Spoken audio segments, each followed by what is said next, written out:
welcome to December's Media Team Academy Masterclass. December. Can't believe it. Where's the year gone? No idea. It's just like gone at light speed.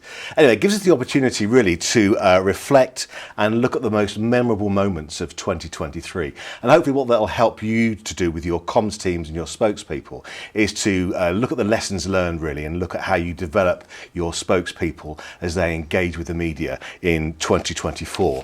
But what we want to do is we want to hear from you. It's really important that you take part and be interactive in today's webinar, because I think your insights and your thoughts will really help. We use Menti for that, and it's anonymous, so you can share your thoughts and not get yourself into trouble. So really important. So there are two ways you can do that. The first of which is you can just scan this QR code on your mobile phone, and then that'll take you to the Menti. And that means you can take part with the comments as we ask you questions, and also with your polls as well. The second way to do that is to go to menti.com, and you can just put in that code there that you can see on screen, which is 33594404. That's menti.com, and go to put that number in 33594402. And as you do that, click the old thumbs up, and then we can make sure that it all works. We're never really sure. It's all live. We need to double check on these kind of things. So while you're doing that, I'll introduce to you our person that's going to be helping us to just look at all this kind of things and just kind of digest all of this whilst we're doing that. Also, by the way, you can chat on Zoom, but this webinar particularly is on, so you can still use a Zoom chat,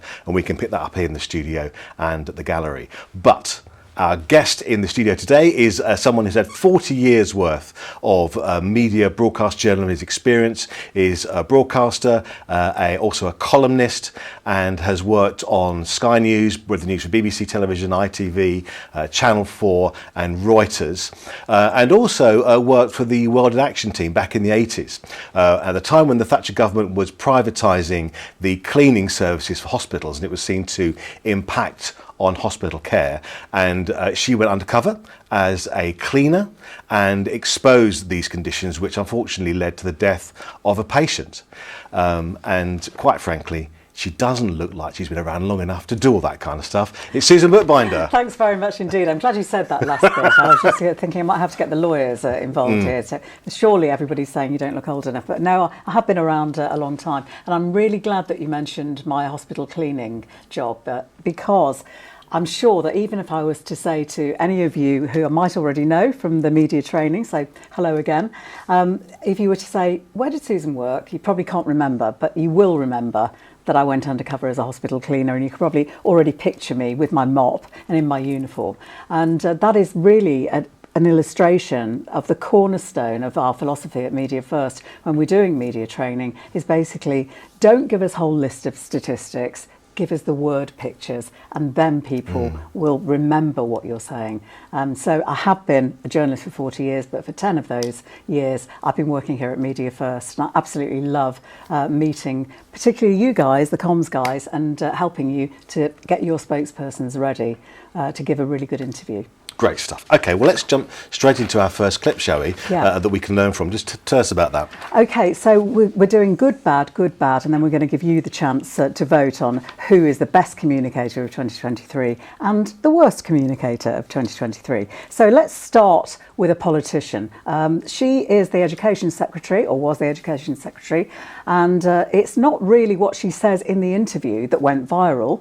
It is what she says after the interview, and well, just judge for yourselves how you think she managed this. And while you're doing that, have a look at the Menti slides. We'll ask you a question on that later on, but first, have a look at this clip. Thank you very much. Thank you. Thank you. Does anyone ever say, you know what, you've done a good job because everyone else has sat on their arse and done nothing? No signs of that, no? Gillian Keegan has made a fatal error in that when you're doing an interview, you must treat every camera and every microphone as live. She thinks the interview is over. Whatever she thinks, two lessons to be learned here, Gillian. One is that you're always on the record when there's a journalist in the room. Treat every microphone and camera as live. It's something you should never forget.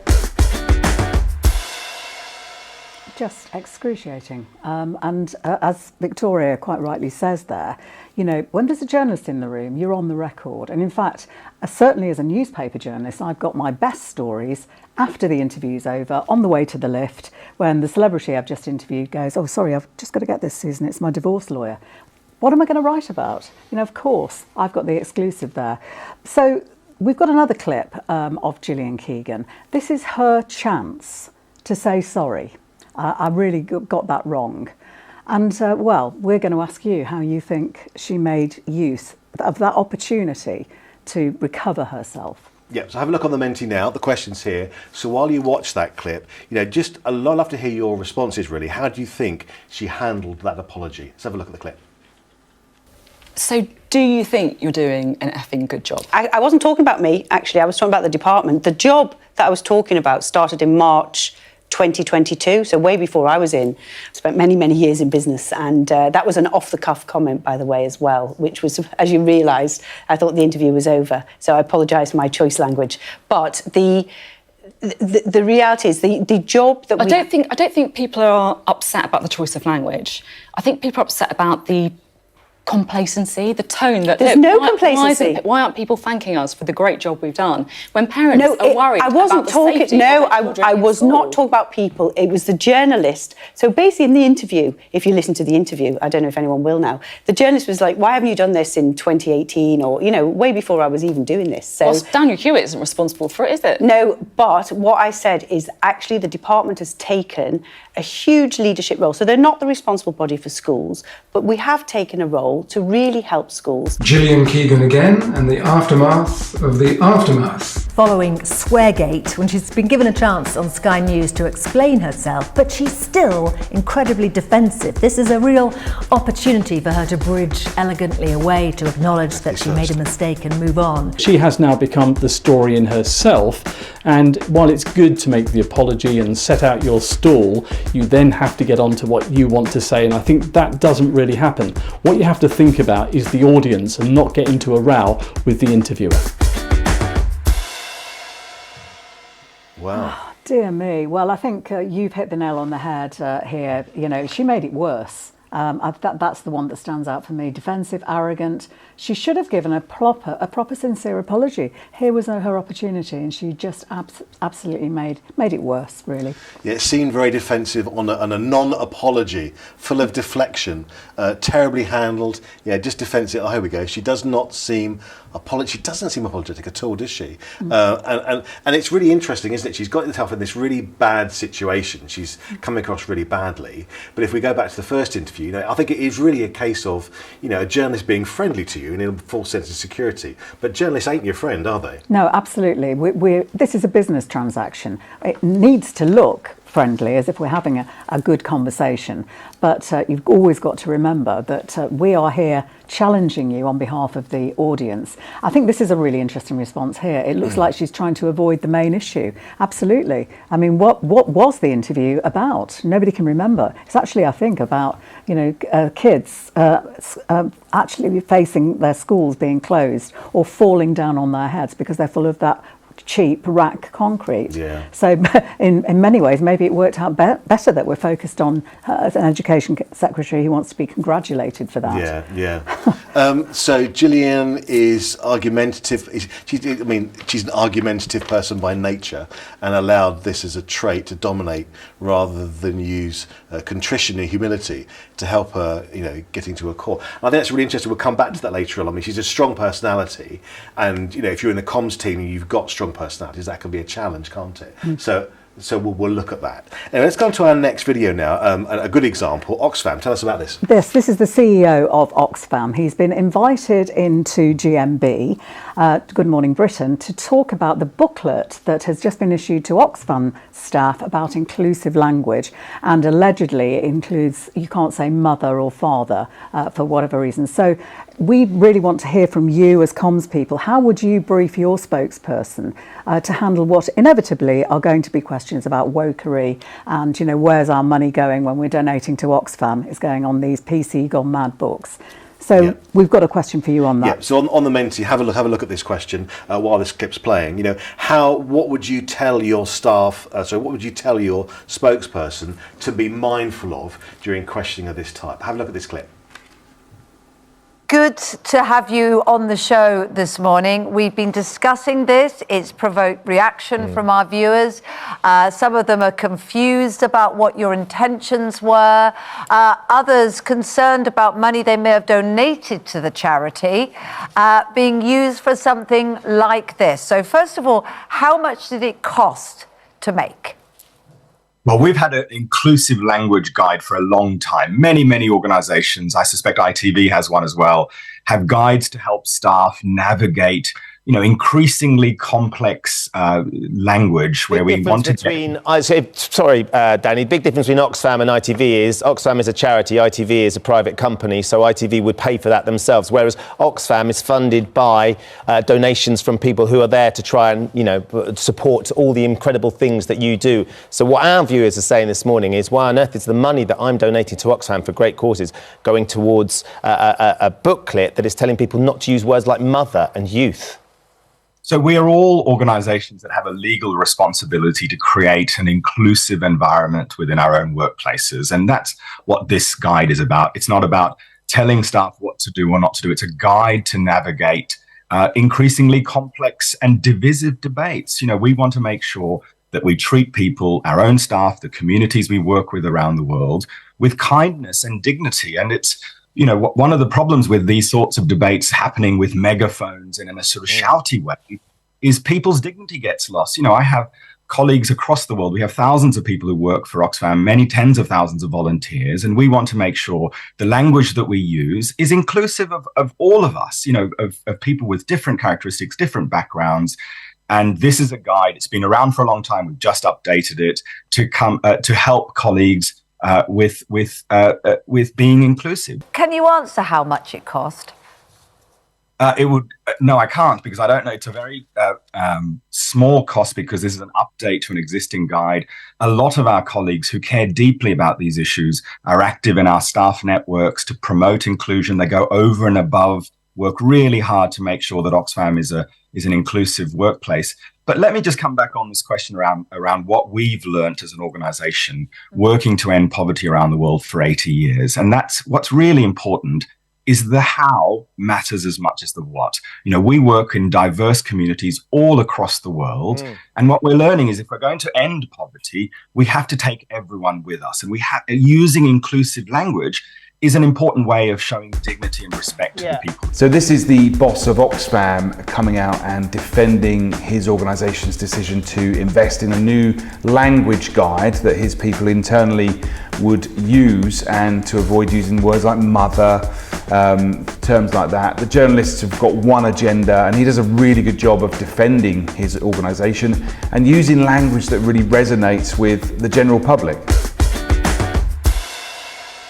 So keep the comments coming in on Menti, which you're doing, thank you for those. First one I thought was really interesting.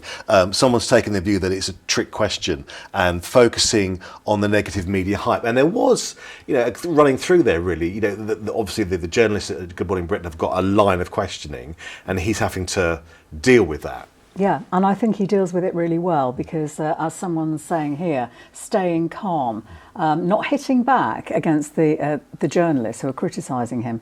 And I think his demeanour made the journalists look quite aggressive, especially the way Ben Shepherd's had interrupted and said, "Oh no, we're an organisation that is not publicly funded like you," and he just remained calm and then took that point to say what is rather than what is not. And so he explained really well that we've been around for 80 years, we're a diverse organisation, we need to be able to speak in the language of those people that we're serving. So I thought he did really well. I thought he bridged beautifully away from that really what could have been a killer question when she says, "Look, are you going to answer the question about money?" And he says, I can't, I don't have that information, but it's a small amount of money, and then goes on to very, very elegantly to say what the good work that Oxfam is doing to shape people's lives. I thought that was great. I think that's really important, actually. I mean, I've sat in on courses you've delivered, and people sometimes struggle with that. And I think, it's a really important point to concentrate on the what is and what is not. That's almost like, a massive mantra that I think people should do. Just looking at some of the comments here, he remained personable and not cooperative and defensive, staying on message, acknowledging the question, but ultimately driving your message home, staying calm and collected. It's really important. And he was also warm. There was that warmth and competence, which has a direct line to credibility. If you want to convey that warmth and competence, not cold and competent, warmth and competence, and it really does resonate. And as I say, the dynamic he gave was one of somebody he really is in charge of an organisation that's doing good stuff. Yeah, and you can imagine actually his comms team must find him a joy to work with, because he's very, very even, calm personality. I kind of get the feeling. And I think he's somebody who would take a briefing as well. As we go to our next person, who might not be quite as amenable, Tobias Ellwood, tell us about this clip. Right. Okay. So just a caveat that this is a bad interview. This doesn't work out. But Tobias Ellwood is extremely respected. He's the chair of the Defence Select Committee, a former British Army captain. And if you remember the terrorist attacks, the Westminster Bridge terrorist attacks, he was the hero that went in to fight and try to save the policeman who'd been stabbed. So he comes against that background. So you would imagine that he would know how to do an interview. In fact, he is where I work at BFBS, he's a go-to comment. We always want to hear what he's got to say because he's brave enough to speak out against his own government, to criticise when there are cuts in defence, for example. But this one, he just really didn't get it right. And it's quite clear that he would have been a pretty difficult person to brief, I would imagine, because he probably thinks, I'm very experienced. I've been on tours of Afghanistan, I've been to Iraq, I know what I'm talking about, but he really just gets it totally wrong and really has a go at this journalist who is also very well respected. Okay, so while this clip is playing, have a look at this Menti slide. Big personality this guy is. So, how would you guide your confident spokesperson to keep them on message? Let's have a look at this clip and look forward to your responses. And other nations to open their embassies so they can take these strong messages and have those discussions and make sure that the case for women's rights is made directly, rather than me doing that work. When you say there's security is better, for some people in the country, they don't feel security is better. I've been to mosques, for example, where members of the Shia community, the Hazara community, have been targeted by groups like ISK. And in terms of violence, there are other people who say that the Taliban is still inflicting violence upon them. Yeah, have you visited yourself? I really encourage people to make their own I've judgment. been to Helmand, I've been to Kandahar, I've been to Herat. I've spent time in Kabul. When did you go? I was there in February of this year. Right. Well, if you go, what I experienced today, I could not travel. It was simply impossible. And nor could I, but you were escorted by the Taliban across the country. So obviously you saw things from their perspective. I was free to move. I was not escorted across the country in that way. I was not escorted by the Taliban, as you say. I certainly could move around Kabul as I wished. I don't challenge any of the troubles and the major challenges that we still face. But I hope that you would agree that the stability that we're experiencing there today is of a different level than it was when everybody, including the 40 million Afghans, could not go about their business on a daily routine simply because the country was in conflict. That was simply my reflection. Absolutely. But do you think it sends a certain message when it comes to things like human rights, women's rights, if you just say, well, they've got solar panels now, they've got less violence, and therefore we should open up our embassy and be back in the country? You're simplifying what I'm saying. I'm saying the current strategy of us shouting from afar to try and affect the agenda in Afghanistan is not working. This is all about how well Afghanistan is doing under the Taliban in terms of its security. He argues that it's doing very well. She puts the point across she doesn't feel that way. He then makes the classic mistake of asking the journalist the question. Never do that. He asks her, have you been to Afghanistan? Yelda is part Afghan herself and has visited the country and continues to visit on a regular basis. Interestingly, the angle of his camera for the Zoom call, plus his tone throughout the interview, felt to me like he was visually and metaphorically talking down to the audience. It's not a good look, and something that a little time wisely spent framing his shot would have remedied. It's a lesson, isn't it, of not underestimating a journalist. Well, and also I think, for our audience today, when you're briefing your spokesperson, make sure you say, this is Yelda Hakim. She was born in Afghanistan and fled on horseback at the age of 6 months old. She is a very well-respected journalist, so don't ask her if she's been to Afghanistan. It's not going to look very good. And also, as we heard before, can you get some books and put your laptop at eye level so you're not looking down at the audience? And then if you are stupid enough to, I think, provoke the journalist by asking a question like that, then don't get angry when she answers back very calmly, yes, I have. I have been to Afghanistan a few times. She was born there, mate. And I think that interview, I find it so disappointing because I do like Tobias Ellwood. I think he's an excellent spokesperson. Yep. I think he lost a lot of credibility there, and he made her career because it was at that point that Sky came and poached Yelda from the BBC, and she's been fronting all the stuff from Israel and doing brilliantly. I think she's an amazing journalist. Yes, absolutely. So let's have a look at your comments here. And it's an interesting mix here, actually. Don't act as if you know more than the interviewer. One person's here has seen a different slant in that they're saying, stay calm, make sure your message is cut through. And I suppose Tobias Ellwood would have seen the journalist as someone who would have provoked him.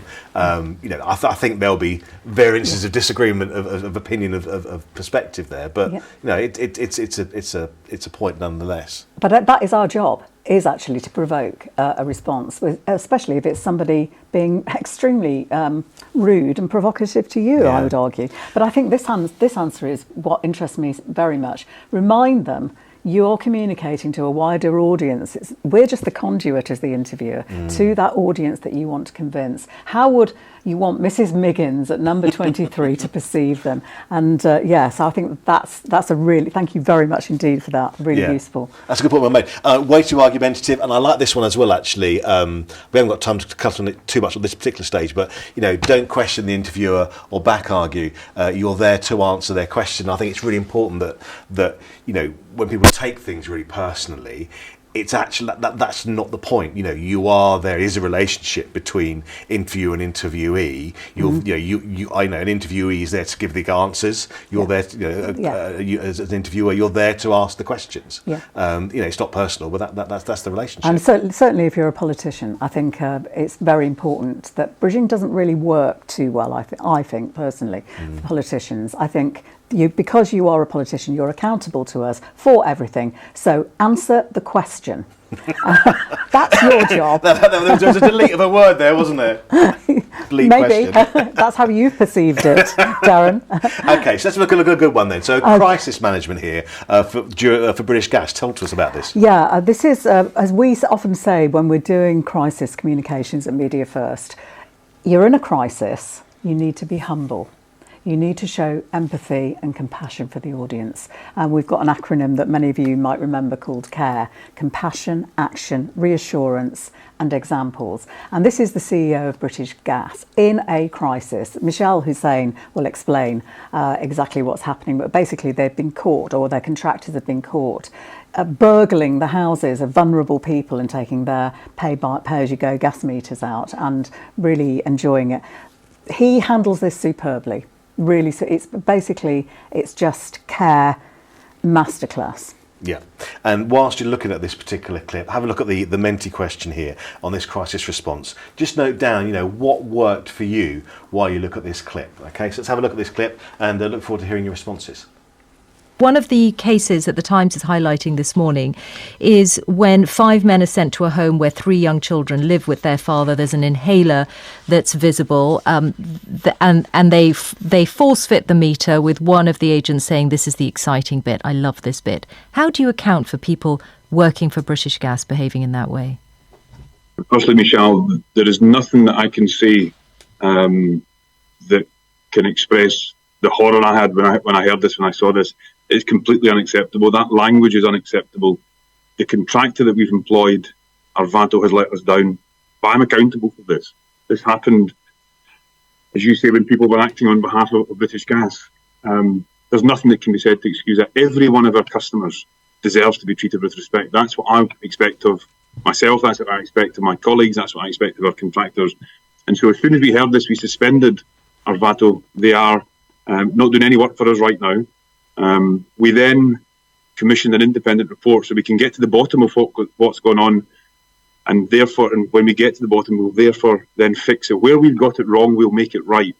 We also yesterday morning announced that we have suspended any installation of prepayment meters under warrant until at least the end of the winter. So I want to establish exactly what's going on here. So this was the scandal of British Gas and other energy suppliers forcing their way into people's homes who couldn't afford to pay the bill and forcing them onto prepaid meters. And Chris O'Shea, the boss of British Gas, put forward to the BBC, as you would imagine. What he does brilliantly in this clip is owns it. He completely owns what's happened. He apologises, and then he's able then to move on. There's no defensiveness there. So he does a very, very good job of handling a really tricky situation. Yes, really skillfully done. And thank you for your comments as well. They're coming in now. Honesty, integrity of communication, speed of response is in your CARE acronym is really, really important. And obviously their own counter-narrative as well. Yeah, it's not my CARE acronym, it's Media First CARE acronym, but thanks anyway, Darren. That's all right, Don. So I like this, acknowledging the mistake, acknowledging really important. Yes, we have made a mistake. Demonstrating what action are you taking, what are you going to do to rectify the situation. I mean, he was brilliant, and also shows what we say when we do crisis communication at Media First. Look, you're in a crisis, but you can do more than just hang on or damage limitation. You can enhance your reputation by the way you handle this crisis. And he did that, I think. Yeah, accepting the responsibility straight away, empathising with the audience, stating exactly what actions have been taken, very calm. Trustworthy. I think that's a really, during a crisis, you want to be trustworthy, don't you? In a crisis, absolutely. Service matters. Oh, that sounds familiar. I've heard that somewhere. You might have heard that on the radio near you, yes. Yeah, tentacles. So accept responsibility and leads. That's a really good. Being a leader, I think, is really important, and leading the way. And obviously, having shows honesty, no deflection, takes responsibility. He mentioned solid steps taking place. Now they can reflect, quick to empathise, comes across as genuine. And I suppose also during a crisis, a lot of planning needs to take place. If you're running a gas company. Or a company of any size, you can start to have a conversation which is, look, these are the problems we're likely to have. Not that particular one, but you can look at problems that are to do with gas and safety, but also to do with people's behaviour. And you can start to do some planning for that, can't you? Absolutely, and that is one thing that we, again, always start with. Have you got a crisis communications plan? Because these days, we used to talk about the hour, that you've got an hour before you need to get your holding statement out. But these days, with Twitter and everything, you've got 15 minutes. So it's worth doing that pre-planning. And, we've got another course for that, of course. So then, 2 words for you for the next clip. Whoever named this clip, I think is brilliant. It says it all. Robot Rishi, tell me about him. Okay, well, it says it all in the way we've named the clip. But Darren, I was thinking about this on the way here, because we had a bit of a laugh getting these clips together. And this did give us quite a laugh because, you'll see, it's Rishi Sunak answering the same answer to the questions all the way through. So we want to know what you think. But I think, actually, I'm really annoyed about this now because if you look at what's happening in the COVID inquiry today, then we'll find that actually what he's saying in the clip, that tens of thousands of papers have been given over, actually tens of thousands of WhatsApp messages have suddenly gone missing, and there are people whose relatives died who are at that inquiry and holding up the signs saying the dead can't hear your apology. So I do find this clip from our Prime Minister very annoying, to say the least. Okay, so while you're watching this particular clip, have a look at your Menti slide that's just come up there, and just think about, how could Rishi have avoided sounding like a robot? So have a look at that, have a think about what your response might be, and have a look at this clip, and we'll look forward to getting your responses after this. Well, I think it's really important that we learn the lessons of COVID, and that's why the inquiry was established. And we want to make sure that whatever lessons there are to be learned are learned, and we do that in a spirit of transparency and candour. The government has cooperated with the inquiry. Tens of thousands of documents have been handed over. And with regard to the specific question at the moment, the government's carefully considering its position, but it's confident in the approach that it's taken. Are you prepared to get into a legal battle with a public inquiry? Some senior legal figures think you'll lose that fight. Again, not going to comment on the speculation, but we are carefully considering next steps, and the government is confident in its position. Are you saying that it should be up to ministers to decide what documents are looked at by the inquiry, not the independent judge in charge of it?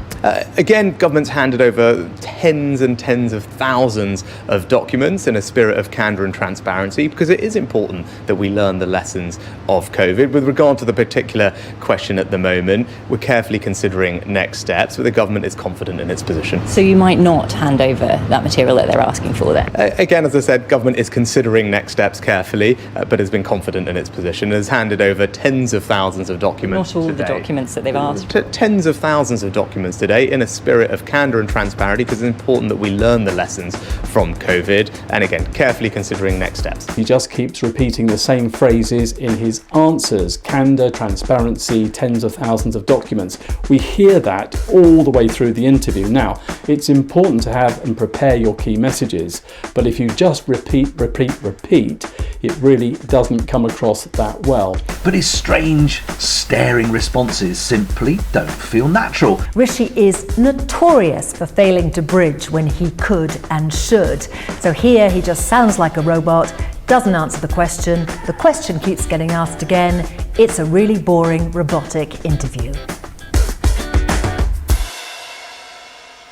Okay, so in the interest of balance, okay, I'm going to cut Rishi a bit of slack here, and just think about something that we do during media training, and something that spokespeople do when they are dealing with the media, and that's called delivering the soundbite and that process. And he could have been doing that. Take us through that. Yeah, I think it's really important to get an insight into the editing process, and this is what we do on our courses. We show how journalists are looking for that soundbite, just a clip, in certain settings. So there are some media trainers, not us, who actually tell politicians to do a soundbite interview like that. So if you know that you're only going to have 15 seconds, so just keep repeating the same 15 seconds. And I don't know if anybody in the audience is old enough to remember when Ed Miliband was leader of the opposition, leader of the Labour Party. He did exactly that because he'd obviously been told this is just a soundbite interview, so just keep saying the same soundbite. And that went viral. And I think that was the beginning of the end for his leadership. The bacon sandwich didn't help, but also, this is, I think, something that Rishi had probably been told, just keep saying the same thing. But when you don't have an insight into the fact that these days, we don't just go up to someone and say, Darren, can I have a soundbite? We have to be seen to be doing an interview. And then, oh yes, if you front load that soundbite, then it's more of a chance that that's going to make it through the editing process. But don't just do ABC, ABC, ABC.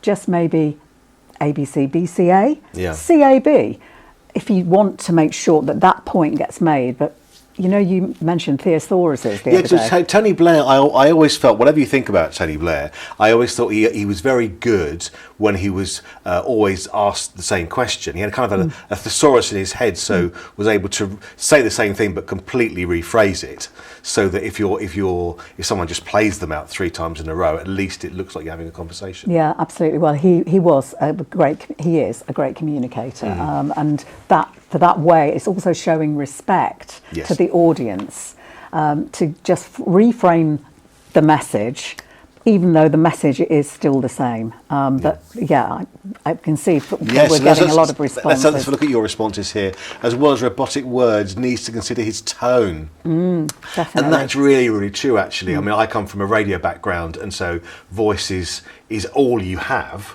And, just understanding, what...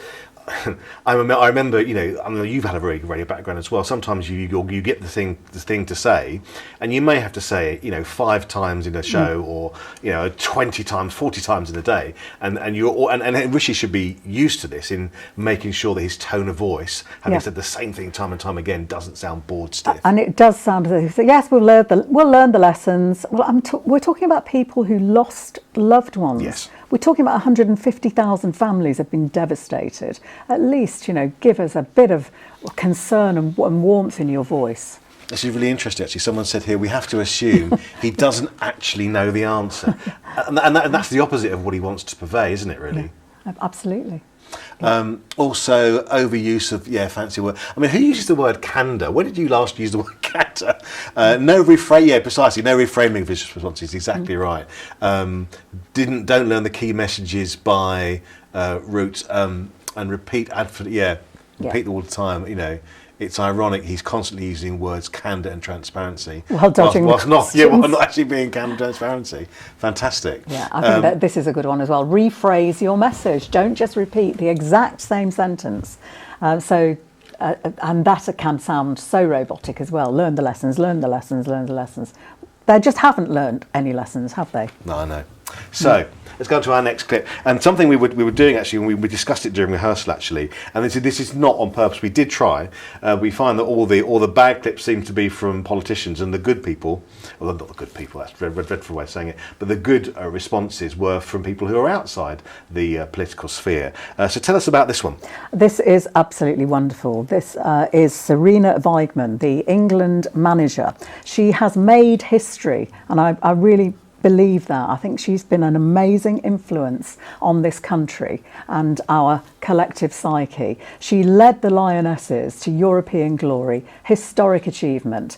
And this is a press conference where England have just made it to they've just lost the World Cup final to Spain.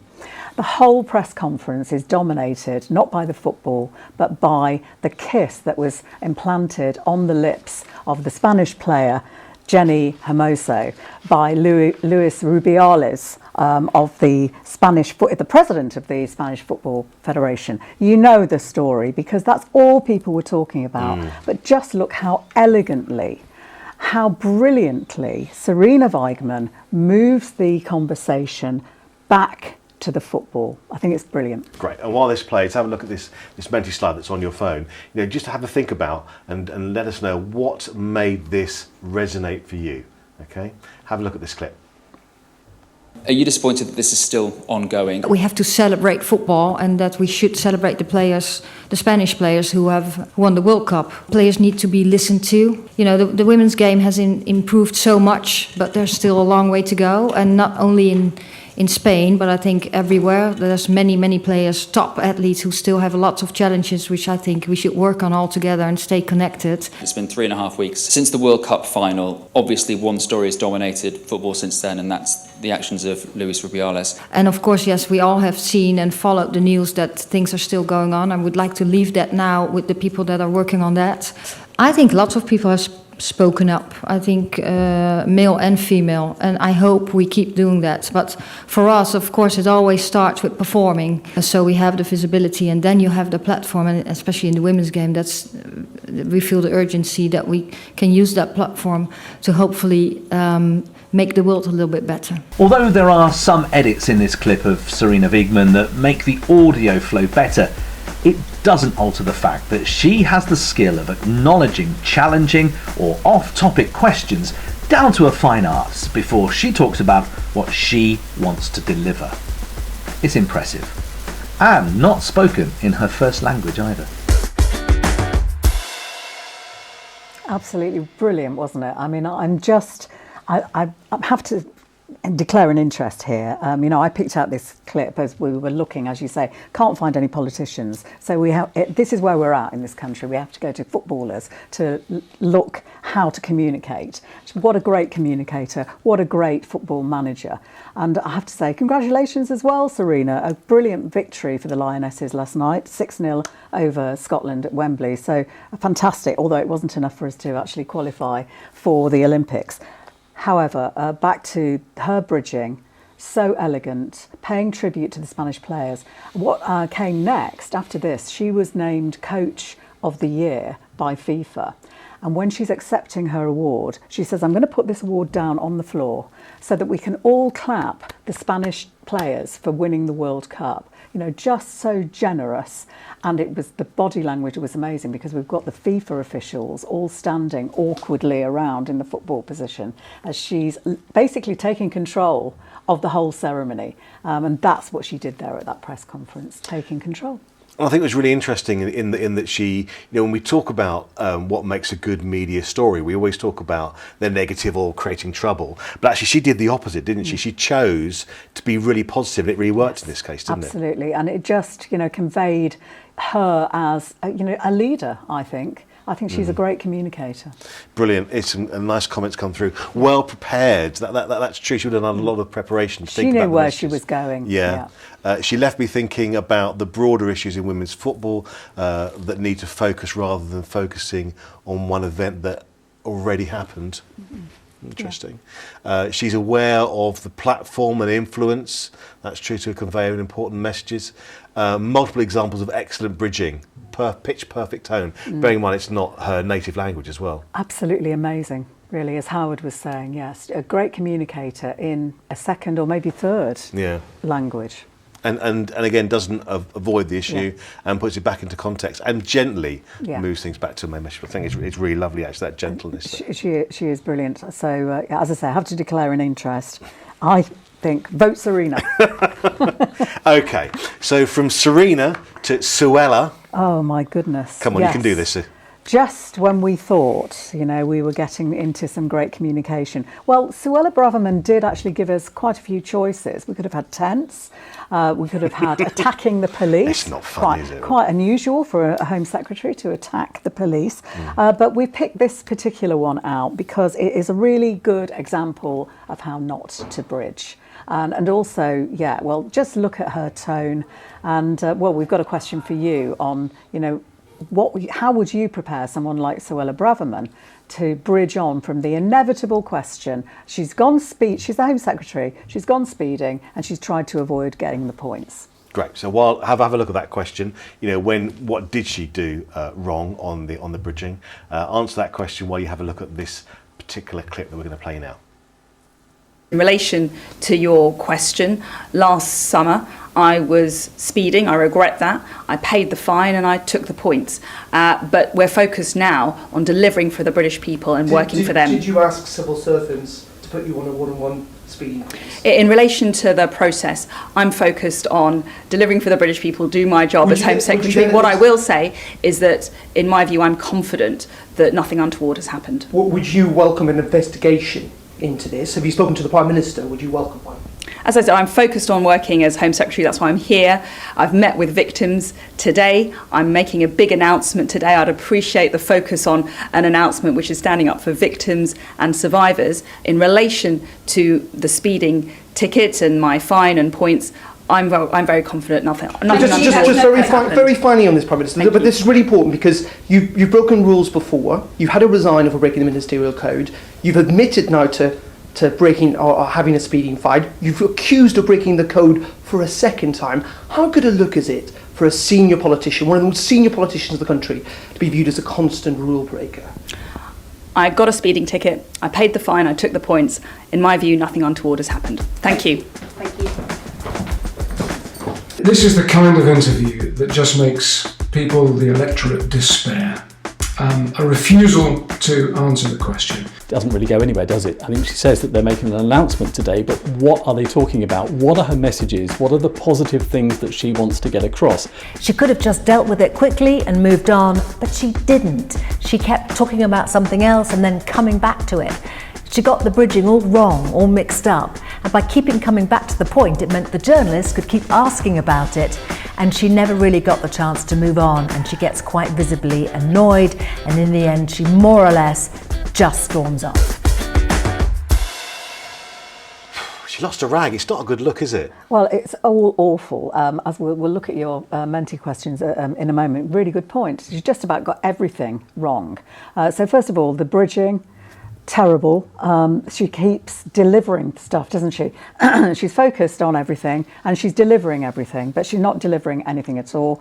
Tone, awful. Just as we saw with Rishi, yes, I got a speeding ticket, I paid it, nothing untoward's happening. Awful, absolutely awful. And then, actually, I think one of the worst things was the exit strategy. You know, if you're going to walk off, if you're going to storm off in an interview, as Victoria put it, then have somewhere to go. Don't go that way and then change your mind and go the other way. Really important, actually, to not walk away from the camera. Walk one side or the other from the camera if you want to get away without giving us a shot of the Home Secretary running away from us. And David Cameron was really good at that, wasn't he? You know, as PR man. Yeah. You know, so he had a way of actually saying, so that's it for now. I have to go and get on with running the country, or attempting to. And then he would say, thank you very much. I have to go, and then walk one side of the camera or the other, not away from the camera. But yeah, he's a PR man. Yeah, I mean, one of the phrases that always pops to my mind is always, start with the end in mind. Yeah. You need, when you're doing an interview, you need to. It's old-fashioned start, middle, and end stuff, isn't it? Really. Yeah. Absolutely. But I think really important to have somewhere to go in the interview, because she kept attempting to bridge and then just stopping before moving the conversation on. So in all fairness, we don't really know what to do then as reporters. So we're just going to keep asking about the speeding ticket because she didn't say, in a Serena Weidman way, politely move the conversation back to the football or whatever she is. She could quite easily say, and I'm here today to do whatever it is, to open the fate, and then carry on talking about the fate. Yeah. Okay, let's have a look at your Menti responses. It is true, isn't it, if she owned up and just told the truth, there would be no story. Exactly. It'd make it boring, actually. Yeah.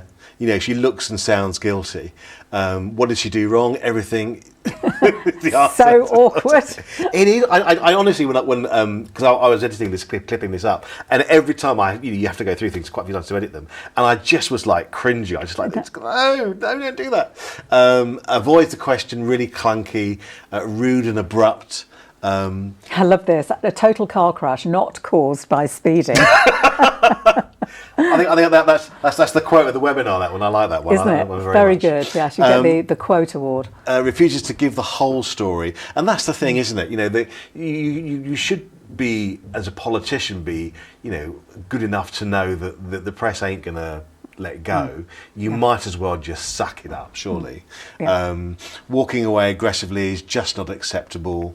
And she didn't move on to her key messages. Absolutely, she had nowhere to go. Yeah. And therefore, we don't know what to do except carry on asking you the same question, taking it back to the speeding. Yeah, and as someone who's supposed to be, let's focus on the victim, sounded insincere. And she's someone who's, supposed to be very well media trained and very, very savvy. And then we can go on to someone who actually isn't media trained, but is savvy. Yeah. And I think it's really interesting, isn't it? But sometimes when you learn something in media training or you do something, sometimes you can become a bit sanitised. It's quite good to watch people who have that natural, not talent, but that natural way of dealing with the media. Yeah, and so we're going back to football now. When it comes to communication in this country, it's the footballers that have got it. So this is Jude Bellingham, amazing footballer. He's just scored a fabulous goal at Wembley in England's 3-1 victory, again over Scotland, funnily enough. Seems to be going on a lot here. So he's scored a great goal, and he made an even better assist that made the final goal for Harry Kane, the England captain. And here he is doing the interview post-match. And the social media is going mad, having a party, congratulating him on his goal, on his assist. He's got an opportunity here to cover himself in glory, but look how he gives it all back to the team. So while you're looking at that, have a look at the Menti question we've got for you, which is what are the qualities he displayed that helped him connect in a really natural way? So let's have a look. Well, Jude, a win for England over Scotland, but let's start with your performance. Spoiler, it's getting rave reviews. How do you assess it? Yeah, I wasn't happy with how I played in Ukraine, to Poland, even against Ukraine. I think I showed a level that probably wasn't anywhere near my best, and I think that's the motivation always, to try and get back to your best there, and I think that was close to it tonight. Yeah, like I said, I used the last performance as a bit of motivation. I knew tonight was more than a friendly game, and it means so much to the fans and for bragging rights and all those kind of things. So yeah, I knew that I wanted to be near to my best today, so the England fans could go home happy. What did you feel you didn't quite do right on Saturday? I think, I still think I was involved in a lot of the good play. I just think for a longer period of time, I probably could have been involved a little bit more, and that's on me to try and get myself involved and try and be a match winner. And I wasn't able to do that the weekend, clearly, but the last 2 days, that's really drove me to try and perform better this evening, and I've managed to do that, and now it's about continuing it. We've seen you score so many goals already for Real Madrid. Another goal tonight for England. Is this new goal scorer role one you're relishing as well? Yeah, I think it's just a freedom role, really. I think if you look at my performances in Madrid so far, they're ones that are quite complete, because I get given the freedom by the amazing teammates and coaching staff and manager that I've got. They allow me to go all over the pitch, to help him build up, to be there in the box, to finish the chances and to create as well. And I think I can do all of that pretty well. I can still do it a lot better, and that's what I'm trying to prove to you all. Great. I think it's you can't underestimate, I think, the natural ability of someone who has spent their life kicking a ball around to suddenly have to engage the media and do a really good job. What were the qualities you saw? Oh, there's just so many. I don't know where to start. I think there's a word coming up here: humble, humility, generosity, respect. It is all of that. But what I loved about that was the way he gave it back to the audience, back to the fans, by constantly using the word you. I can be better for you. That's what I'm trying to achieve for you. And so it was giving it back to the teammates, giving it back to the audience as well, that this is all for you.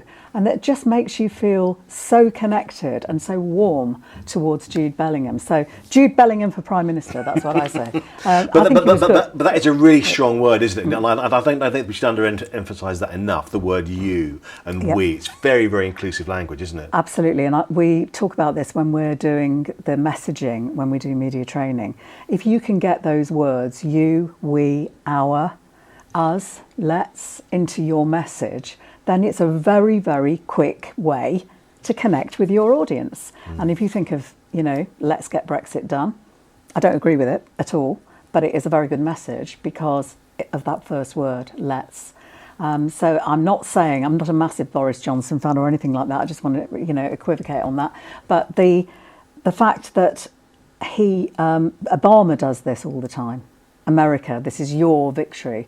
And Kamala Harris is pretty good at it as well. When our democracy was on the ballot paper, you ushered in a new day for America.